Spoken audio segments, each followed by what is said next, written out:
Say yeah.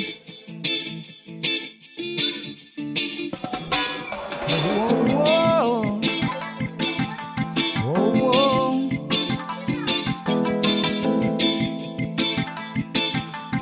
Next on the beat. Kutasa mipwa naptufiz njaren pangal chatol. Kutasa fimapwa naptufiz njaren pamunol. Nefa rana to kanjanga ar irevinga pangenga inspiration wo. Nefa ram tir vua jana ar IT zing dekimbo sakana no. Just fake fadakana. Just fake fadakana eza wazam dadanga. Just fake fadakana. Just fake fadakana mismanakana gandra. Just fake fadakana. Just fake fadakana eza wazam dadanga. Just fake fadakana. Just fake fadakana anangana biro angifena eta ifimene kwa anangana biro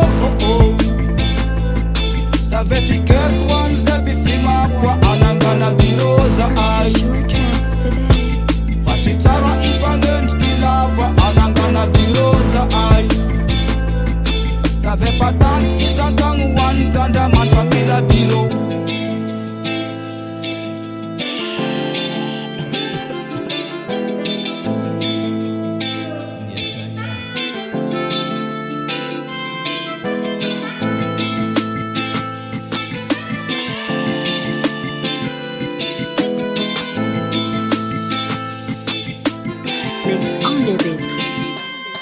Nangin da alu rengi chilimeng Pamun ulu rengi tigadeng Panjavara anulu tialeng Faganda man executive diveng Pede ireng sambura lokadeng Panjakana misuluk sambura lekadeng Kambila inspiration ona iyeng Faganda man fima zamala rekuba bandeng Never just fake fandakana Just fake fandakana eza wezam lalanga Just fake fandakana Just fake fandakana yumanakana gandra Just fake fandakana Just fake fandakana chimangomba marijuana Just fake fandakana Just fake fandakana anangana biro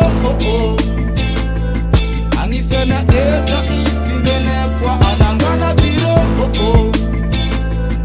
Saveti ketwan zebifima kwa anangana biro za ai Fachitara ifangent ilava anangana biro za ai Save patant isantang wan kanda man famila biro